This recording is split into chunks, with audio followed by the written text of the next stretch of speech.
Thank you po, Bishop, for that very encouraging and challenging message.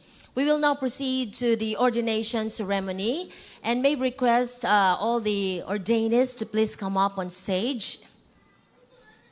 Akyat po tayo, lahat po ng mga candidates for ordination. And there are things that we will give emphasis po that are very significant in the lives of the servants of God. Palakpakan naman po natin lahat po ng ating po mga ordainees who have committed themselves to serve the Lord for life.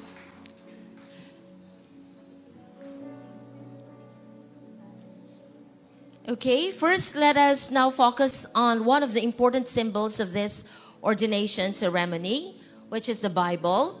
The Bible is the Word of God, our guide in faith, and the source of divine wisdom and truth. To help us understand its significance, we invite Reverend Sion Sun to share with us the profound meaning of the Bible in the life of a pastor.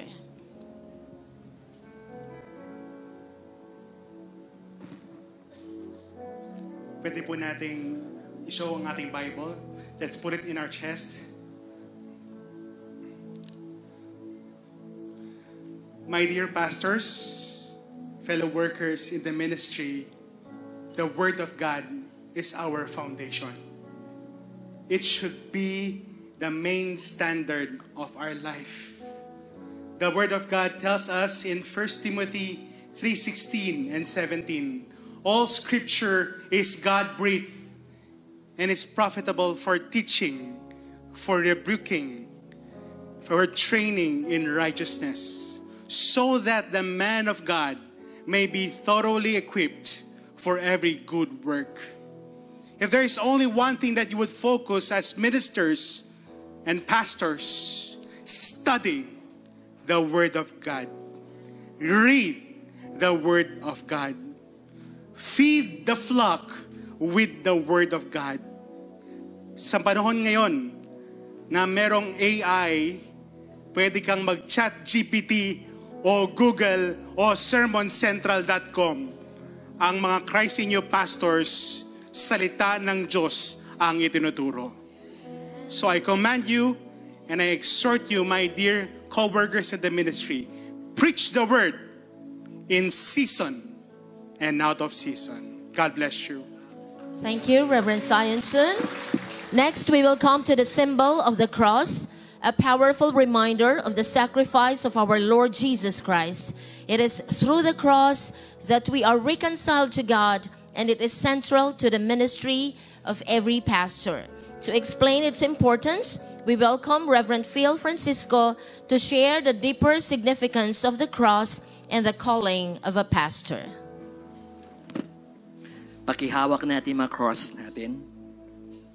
Dahil po, 4 na sulok po ang cross na ito, gusto ko pong ibahagi sa inyo yung 4 na simbolo ng krus. The first symbol of this cross is sacrifice. Because Jesus Christ died on the cross, which shows His ultimate sacrifice.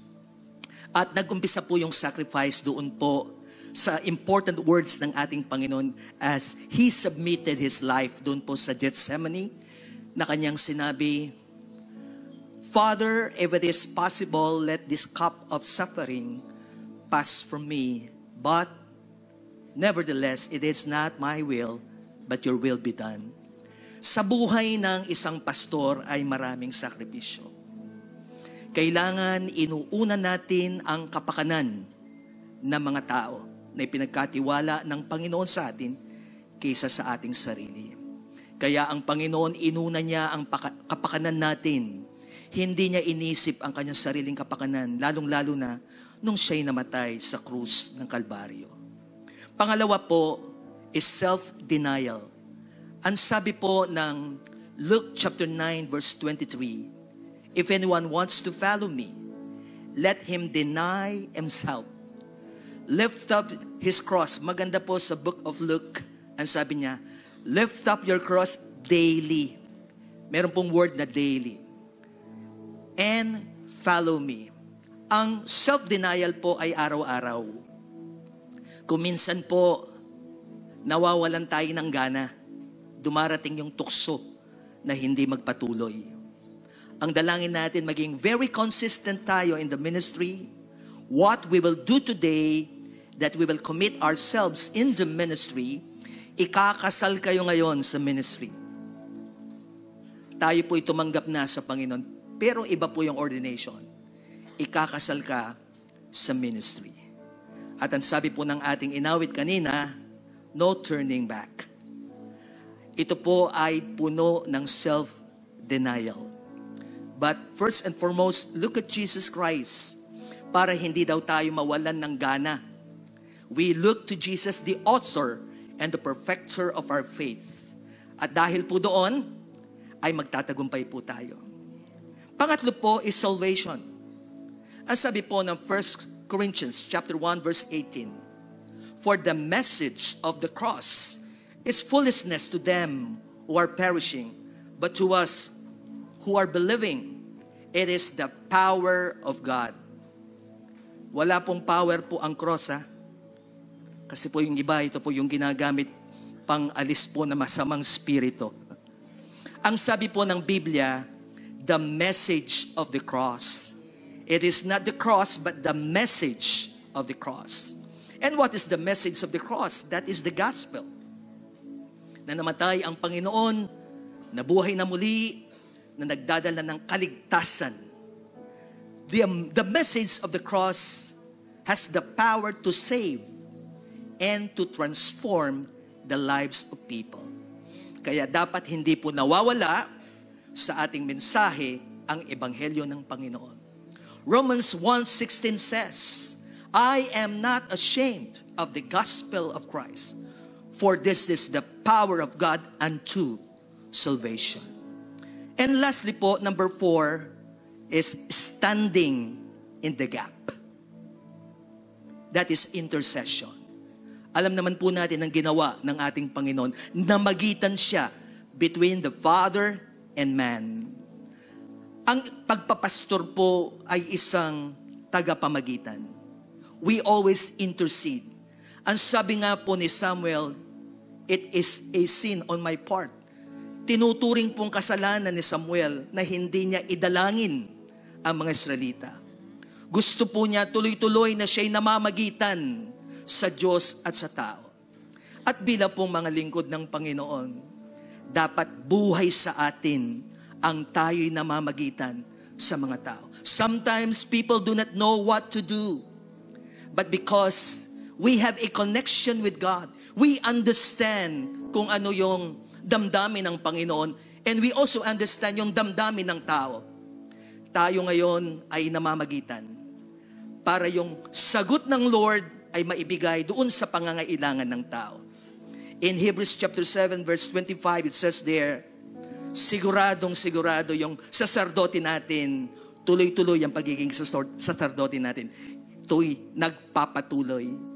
He ever liveth to make intercession for all of us. Kaya nga, tiyak ang ating kaligtasan. Kaya, yung pong gusto ko pong iwan po sa inyo, dalhin po natin ating krus araw-araw. Maraming salamat. Thank you, Reverend Phil Francisco. As we continue, we now turn our attention to the shepherd staff.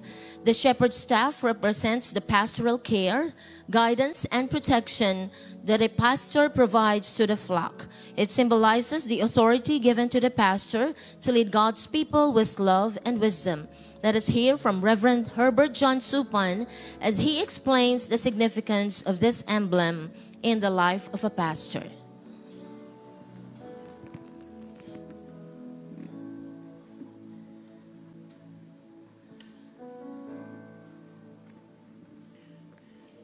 In John chapter 10,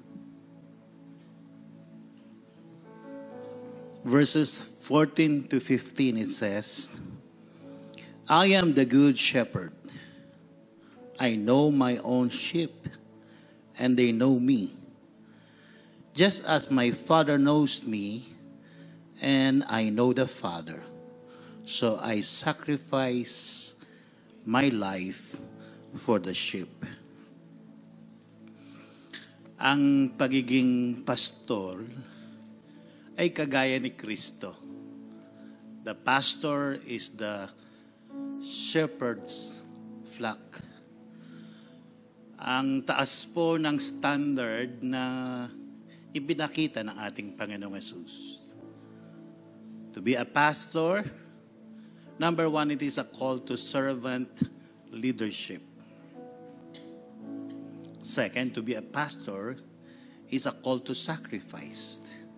Sabi ni Jesus, I sacrifice my life for the sheep. Are you willing to die for the sheep? Anda tapong mate para kareng tupa. Gawa niya pong Jesus, ita niya po bibiro yung panawagan tamo. Although kaya pong panahon tamo, wala naman pong papaten pastor kasi lata naman po kareng lugar na matinding persecution. But we need really to die for the sheep. We die to ourselves.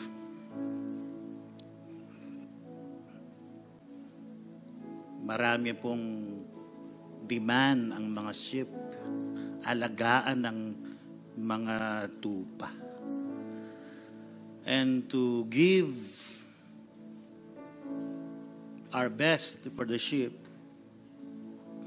we really need to die to our own ambition, die to our selfish desires, sometimes die to your comfort. Matutod na ka mo, mausla pa. Makaset na kang magbakasyon at yung pang-emergency kang hospital.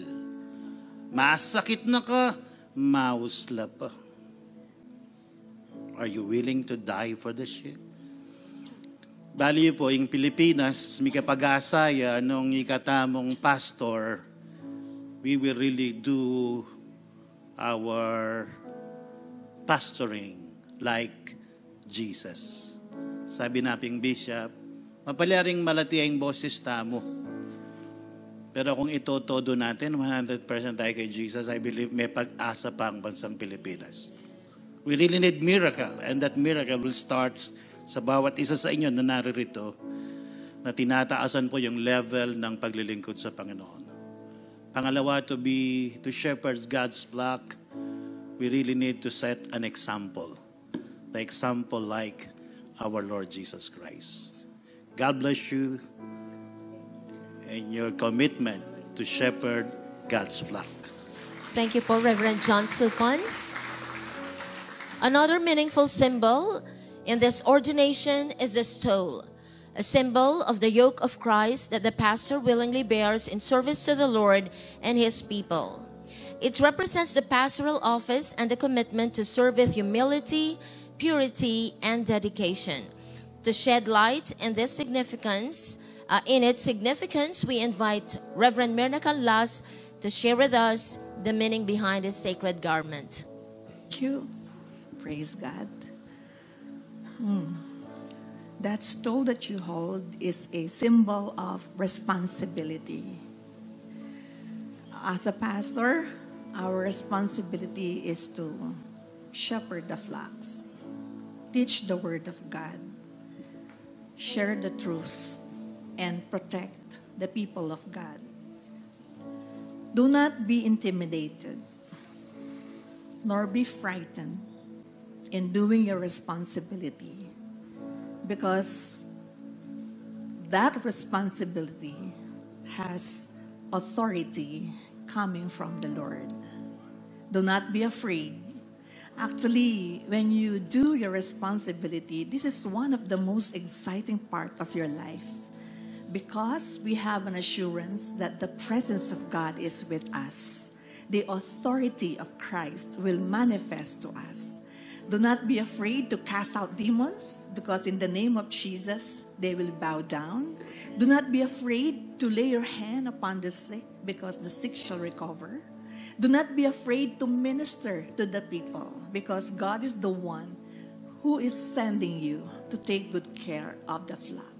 So that stole is a symbol of responsibility and authority coming from the Lord Jesus Christ.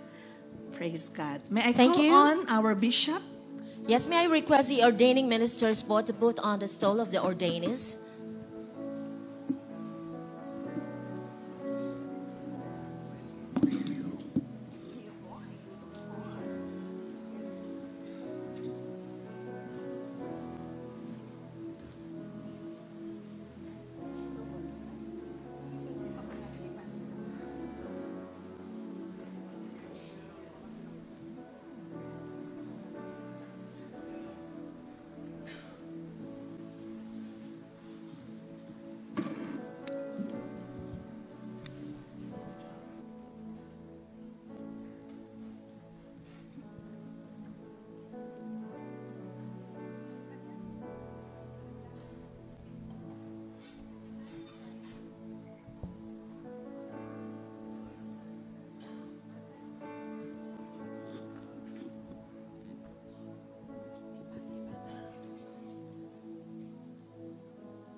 Finally, we come to the anointing oil, which signifies the empowering presence of the Holy Spirit. It is through the anointing that the pastor is equipped for ministry, empowered to heal, guide, and lead with spiritual authority. To help us understand its powerful role, may we ask Reverend Edith Pineda to explain the significance of the anointing oil in the ordination process. The anointing oil represents or symbolizes the Holy Spirit. There are like a lot of symbols of the Holy Spirit: the dove, the light, and the oil. My dear pastors, oil represents or symbolizes the power of the Holy Spirit. In the Old Testament pa, God uses oil when they pour out oil. Ang mga kings, remember King David? Sabi niya sa Panginoon, pour out, maging hari si David, buhusan mo siya ng oil. Pa? Even King before David, no? Saul. So today, in the New Testament, when God gave His begotten Son, Jesus Christ, wala pang Holy Spirit noon, but because Jesus is here. But when God says, Jesus said, kailangan akong umalis upang padalhan ko kayo ng Banal Espiritu Santo. And today, the Spirit of God, we are the temple of the Spirit, but the Spirit of God symbolizes this one. Oil symbolizes hindi sa ating sariling karunungan. Kaya nga sabi ni Solomon, anong hiniling niya sa Panginoon? Lord, give me the wisdom. But today, as God anoints you, and He will just use us here to anoint every one of you, but the power of the Holy Spirit, the power of God, through this oil, will go down. Kailangan lang bumaba, katulad ng pagbaba ng oil mula kay Aaron hanggang sa kanya pong laylayan ng kanyang damit. And today, as we anoint you with this oil, it is not by your power, it is but by your own wisdom, but by the power of the Holy Spirit. You will move a life that will live a life that is holy because of the power of the Holy Spirit. And this is only a symbol of it. That God will continue to bless you, will continue to anoint you in His power. Hindi sabi ko, hindi sa inyong sariling kalakasan, sariling galing, but as you depend on the power of God, God will move. God will bless every one of you. Every one of you and the work of your hand. Tandaan po natin, not by might nor by power, but by the Holy Spirit. Remember that. So this oil represents the Holy Spirit. Will guide you. Ano yung gagawin? Ask first the power of the Holy Spirit, and the power will move in your lives. Okay po ba? Okay po ba? Every one of us, remember, kahit po lahat tayo may Jesucristo, we are the temple of the Holy Spirit. Kaya nga po sinasabi, not by might nor by power, but by the Spirit of God. So God will move as long as we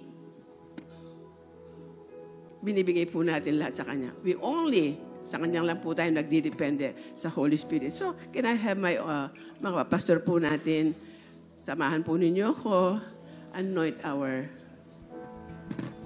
by the power of the Holy Spirit. By the power. Yes. Yes.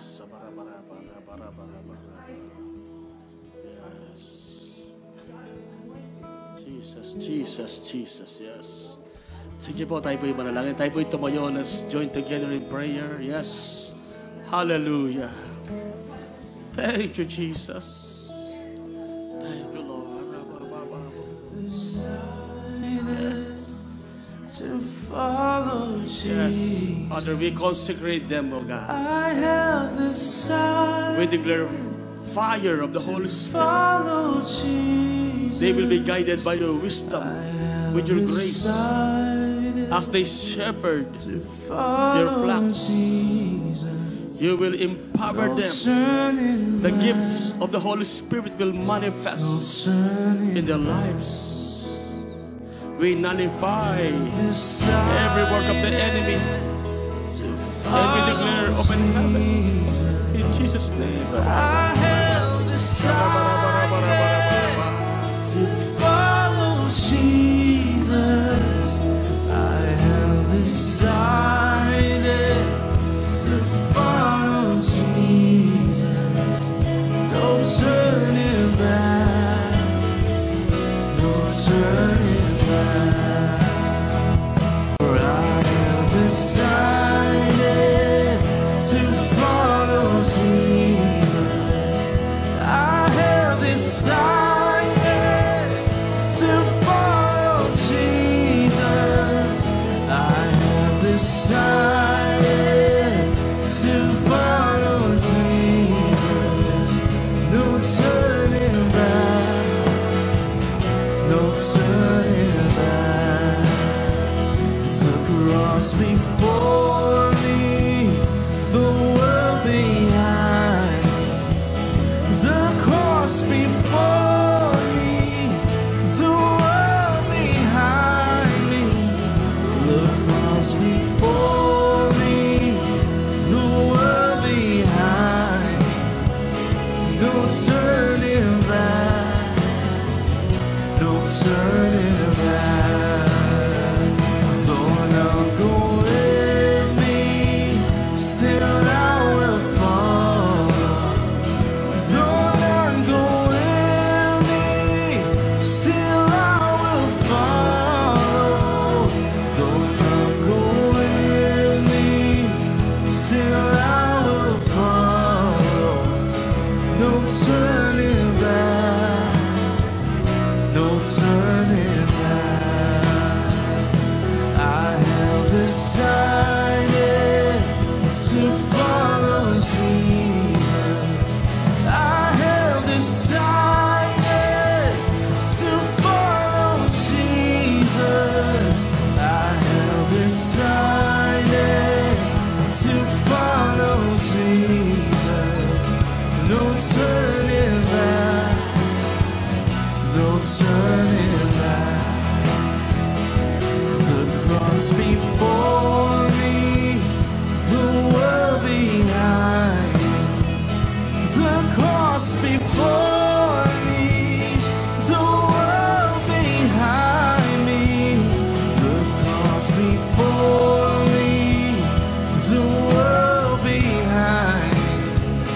No turning back, no turning back.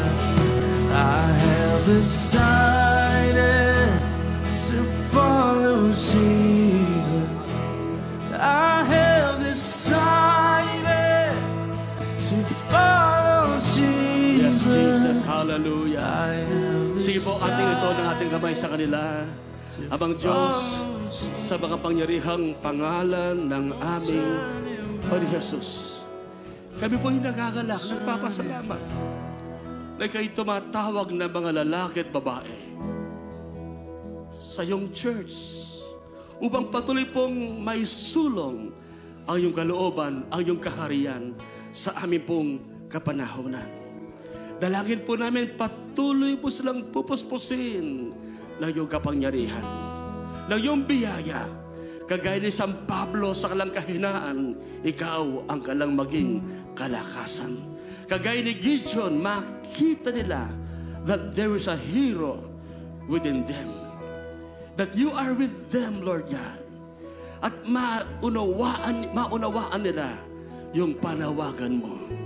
At magdepende sila sa kapangyarihan ng iyong banal na Espiritu. Bawat lingkod mong nandirito, tinatalaga namin si Pastor Ray, Pastor Ace, Pastor Glenn, Pastor Marisa, Lord God, Pastor Marlene, Pastor Sally, Pastor Rachel, Lord God, Pastor Tess, Pastor Christy, Pastor Grace, Pastor Oliver, Pastor Eric, at Pastor Molly, and Pastor Roland, Lord God. Kasama ng buong kongregasyon at ng leadership ng church na ito, we dedicate them in your ministry.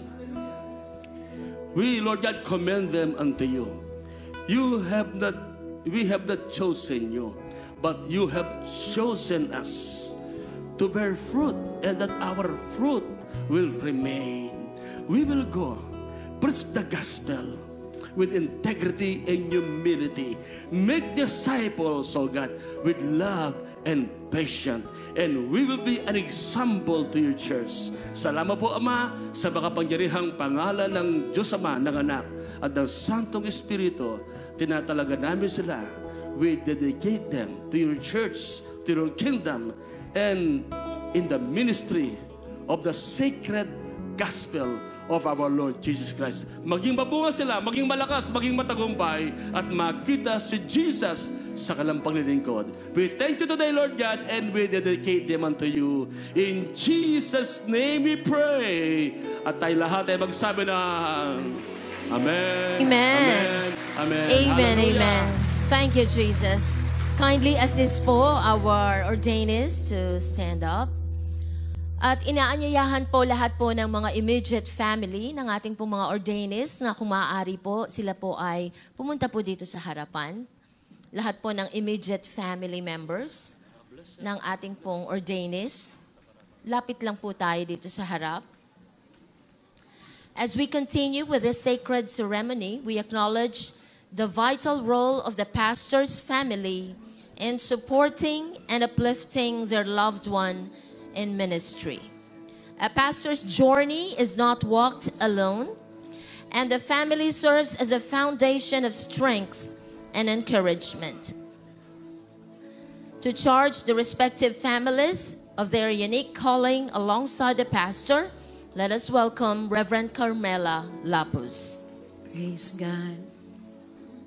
Maaari po ba tayong Thank you, humarap Lord. dito sa ating Pwede pong po bang ordainees? humarap po kayo dito sa ating mga pastors?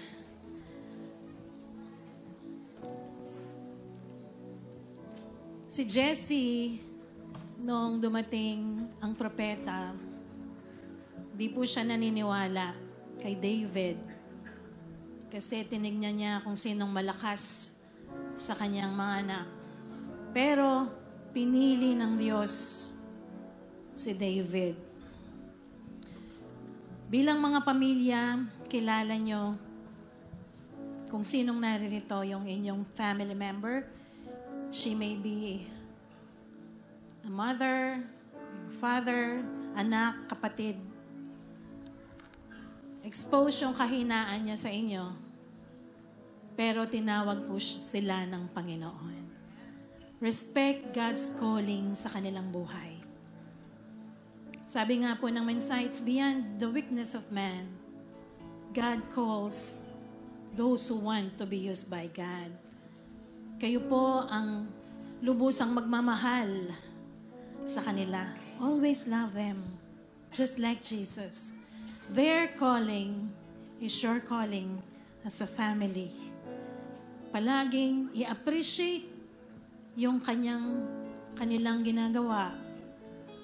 Hindi po madali ang magpastor. Kaya nga ang buong pamilya ay maghanda sa anong pwedeng sabihin ng tao. Subalit importante, tayo ay naniniwala sa panawagan ng Diyos. Tayo naniniwala ang Diyos ang nagbibigay kapangyarihan. Na patuloy sa kanilang buhay, sila'y magagamit para marami pang taong maabot. Huwag din kayong mag-demand ng maraming time. They will be misinterpreted pag inuuna ang gawain ng Diyos.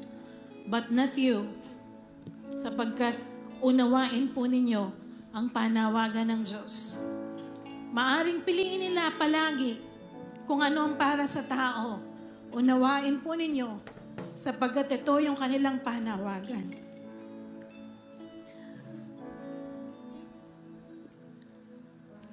Kayo po ang patuloy pong mag-extend ng unawa. Pinag-uusapan man sila ng tao, unawain niyo po sila at magtiwala kayo sa kanila. Patuloy niyo silang ipanalangin araw at gabi upang maranasan ang lakas ng Diyos sa kanilang buhay. At bilang mga pamilya, pagpapakita ng suporta, sumunod din po kayo sa Diyos. Obey God. Ang kanilang pagpapakasal sa Diyos buong pusong paglilingkod, maramdaman po nila ang kagaanan kung kayo rin kanilang pamilya ay buong pusong sumusunod din sa Diyos. They will not demand you to. Hindi nila kayo didiktahan. Hindi nila kayo kokontrolin. Subalit, magaan sa kanilang puso ang paglilingkod pag nakikita na buong puso din kayong susunod sa Diyos. Also, do not control them. Do not dictate them. At ipanalangin, palagi silang makarinig sa Diyos. Patuloy, bilang isang pamilya, mas lalo pong tataas ang level ng kanilang anointing kung ginagawa natin ang ating tungkulin bilang pamilya. Lubos po kayong pagpalain ng Diyos sa inyong pamilya because through these people who have surrendered their whole life to the Lord, the blessing of God will flow into your family. God bless us all. Thank you, Jesus. And thank you so much. Maraming salamat po sa inyo, mga kapamilya ng ating pong mga pastor. Thank you for being so supportive to them. You may now return to your seats po. Thank you. The pastor's ministry thrives in partnership with the congregation. As a church family, you play a crucial role in upholding your pastor in prayer, love, and cooperation. Together, you will build a community that reflects Christ's love and truth. To deliver the charge to the congregation, guiding you in this shared responsibility, we invite Reverend Edith Pineda to speak. Thank you, Ma'am Glenn, Pastor Glenn. Ito po yung charge sa congregation. Of course, the family are in the congregation. Saan po ang ako po yung mga kabyaw. Kabyaw. Oh, kabyaw. Kutod. Kutod. Downtown. Yan. Royal Meadow. Okay. Kapas. Mabalaka. Kapas Tarlac. Okay. Bulacan. San Simon. Ay, San Luis muna. San Luis. Singkalakas na eh. San Simon. Apalit. Bayabas. Bayabas. Sapang Bayabas. Wala akong pong Bayabas na mo. Magalang. Santa Lucia, Magalang. Kapas, Tarlac. Crisy, New Maine. Santa Tomas. Bulaon. Okay. Ang saya natin na.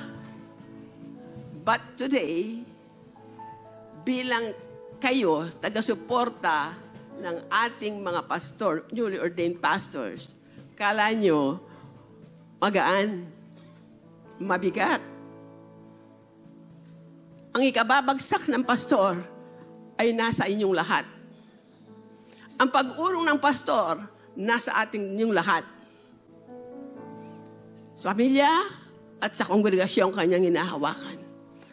If the pastor lacks support, number one, in prayer, kailangan yun. Siyempre, alam niyo yung ibang suporta kung ano ibig kong sabihin. Diba? Kasi, I've experienced it. Lalagay ko lang doon, ano? If you will not support your pastor, number one, in prayer, at sa lahat ng bagay, appreciate them. Kung minsan kasi gumagawa na sila ng mabuti, tayong kongregasyon, kung minsan, wala namang siguro dito, no? At wala sa CIY. Yan, wala siya. So, lahat po ng kongregasyon, pwede pang tumayo yung kongregasyon natin. Yung kongregasyon ng bawat outreach, pwede pong tumayo. Yan. Sige po. And let's raise your hands to the Father. Heavenly Father, I thank you for the lives of your people. Mga tinawag mo rin, Panginoon, na kamukha namin. Pantulungan ang iyong mga anak sa ministeryong pinagkatiwala mo sa kanila. Use them, Lord. Gamitin mo sila upang lalo ang buhay ng makalang pastor, O God, ulisyan at maranasan din nila ang pagpapalang ng galing sa iyo as they surrender to them, sa kanila, Panginoon. Sumunod po sila sa kanilang pastor. Katulad po ng nasusulat sa Hebrews 13:17, O God. Obey your leaders, it is said. Obey po namin ang ang mga leaders po namin, Panginoon. Can we read that? Sabi po doon, obey your leaders. To remember this, my dear brothers and sisters. Sabi ng Hebrew, obey your leaders and submit to them, for they are keeping watch over your souls as those who will have to give an account. Let them do this with joy and not with drowning, for that would be of no advantage of you. Salamat po, Panginoon. Gusto ko pong tabasahin sa Tagalog para maano natin. Ilagay po natin sa ating pong puso ito. And this is your commitment to your leaders. As we raise our hands, Lord, nakikita mo ang bawat kamay na nakaas na po kami. And we will support our leaders. Sabi po, our commitment to our leaders. Sundin ninyo ang mga namumuno sa inyo at magpasakop kayo sa kanila. Dahil sila ang nangangalaga sa spiritual ninyong kalagayan at alam nilang may pananagutan sila sa Diyos sa pangangalaga nila sa inyo. Kung susundin nyo sila, magiging masaya sila sa pagtupad ng tungkulin nila. Ngunit kung hindi, malulungkot sila at hindi ito makakatulong sa kanila. This is your commitment. Bless them. Sundin nyo sila. Pagkat sila ang ina-anoint from kanilang buhay upang sila'y maging tagapangalaga ng bawat kongregasyong kanilang sinasakupan. Lord, I declare blessing upon the congregation. I declare your goodness to abound in them. I declare good health upon them, God. At pagpalay mo ng higit-siglig umaapaw sa kalapong buhay as they support their pastors, oh God, their pastor. Father, thank you sa buhay ng bawat isang narito. Pagpalay mo pong bawat isa. This is my prayer for them. In Jesus' name. Amen. Amen. Once again, may we request our ordaining ministers to come up on stage po and hand in po the ordination certificates.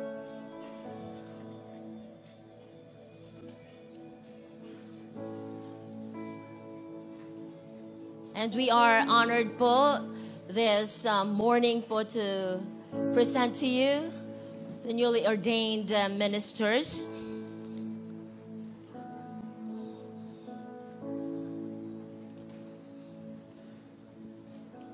Thank you, Lord.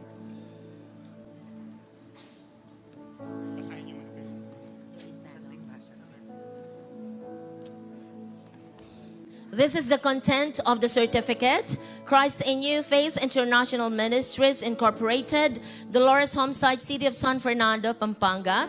Certificate of Ordination. This is to certify the name of the ordainee after having demonstrated dedication to the work of our Lord and having shown a very satisfactory endeavor in the ministry of the gospel of Jesus Christ, standing firmly on a sound doctrine based solely on the Holy Bible. This certificate is conferred on the 30th day of November in the year of our Lord 2024 at Christ in You Faith International Ministries Incorporated, Main Sanctuary, Dolores Homesite, Barangay Dolores, City of San Fernando, Pampanga, Philippines 2000. Signed, Vice President and Assistant Senior Pastor, Reverend Eddie Spineda, and signed by our President, the Senior Pastor, Bishop Alvin Y. Lapus. May we ask our Bishop po to present our ordained ministers? Amen. Huwag niyo pong iwawala yan sapagkat mahalaga yung certificate. Pag kayo po yung nag-apply sa PSA ng CRASM, Certificate to Solemnize Marriage, hahanapin po yan. Kaya nga po, pag kayo nakapag-apply na doon, i-present lang yan, bibigyan ng lisensya at pwede na kayong magkasal. Amen? So, they are fully empowered by the church. Kaya nga po mga kapatid, kasama po ng Council of Elders of Church, we now present unto you our newly ordained Minister of the Gospel, Reverend Rachel Morales Wing, Reverend Sally De La Cruz, Reverend Marlene Aicardo, Reverend Marisa Kayanan, Reverend Glenn Castro, Reverend Ace Calas, Reverend Reynaldo Cayungon, Reverend Roland Ralin, Reverend Ramoncito David, Reverend Eric Chambao, Reverend Oliver Aicardo, Reverend Mary Grace Tanod, Reverend Christy Chambao, and Reverend Tess Santos. Woo! Hallelujah! Ito po ang inyong mga lingkod, congregation. Ipag-pray kamukha ng mga nasabi, suportahan sila. And we're happy for you. God bless you po. Amen. Thank you so much, Brother John. Let us all stand as we sing Christ in You hymn.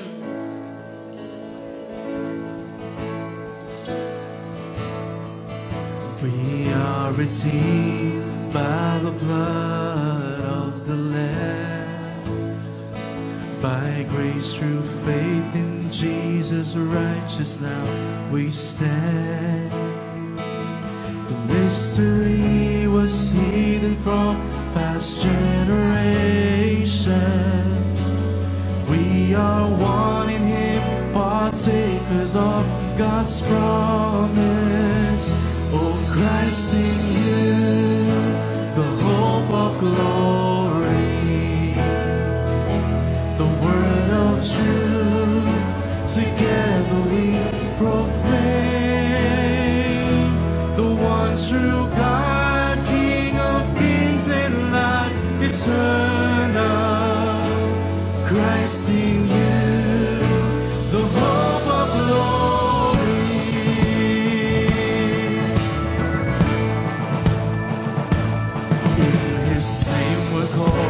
To be pure and holy, we live by faith in the riches of His glory. With the power of the Spirit working in us, we preach Jesus through the ages to the nations. For Christ in You, the hope of glory.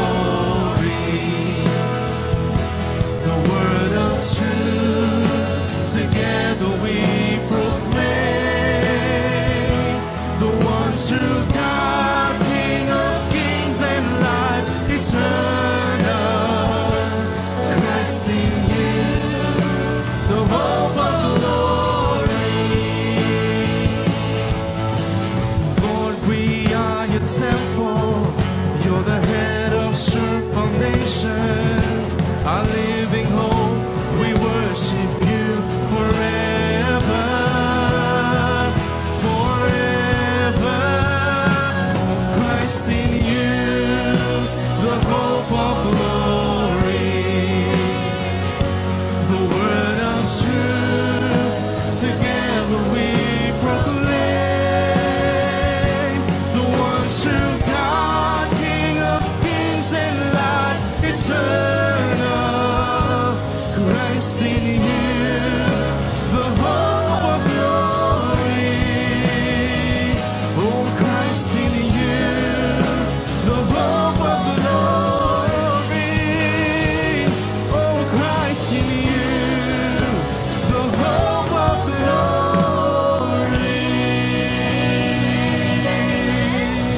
And as we have pastors, newly ordained pastors, we will give them the blessed time to respond to the call of God. Kindly flash the response of our pastors. Right. May we request our ordainees to respond to the call of God.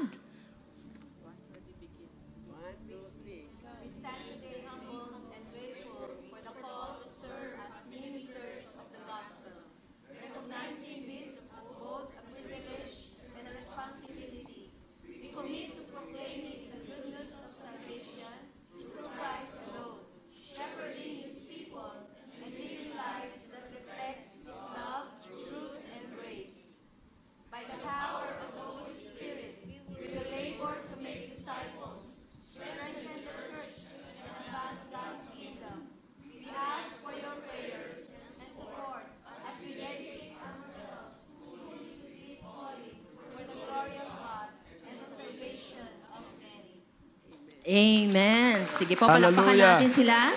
Sige po, malakas na palakpak. Hallelujah. Thank you, Jesus. Thank you, Lord. Hallelujah. Atin po kita sa ating mga kamay. Father, we thank you. We honor you. It is a great day, a joyful day, a memorable day, Lord God, in the lives of the newly ordained ministers and the family and the workers. Salamat po na ang langit ay bukas. Ang pagpapala po niyo'y aming tinanggap. Ang kapuspusan at kapangyarihan ng iyong Santong Espiritu ay naranasan. At patuloy pong malulwalhati ka sa buhay ng iyong mga lingkod. Patuloy pong may susulong ang iyong kaharian at lalago ng lalago ang iyong simbahan.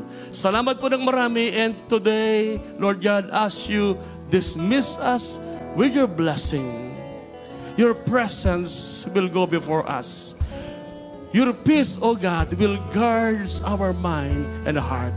And your love will comfort us. And the anointing of the Holy Spirit will empower us to serve you, Lord God, 24/7. Father, we give you all the praise.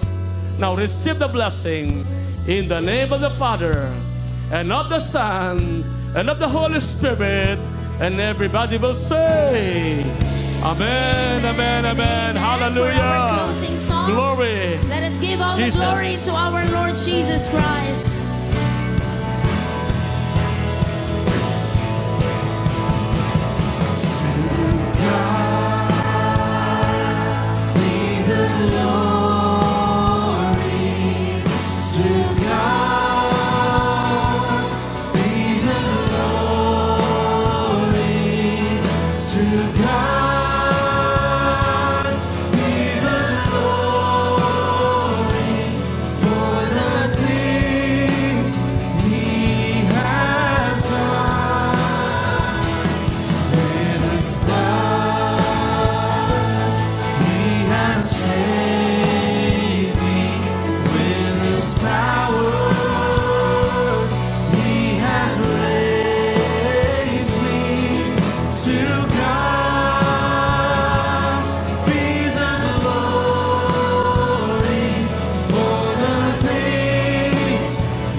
Recessional.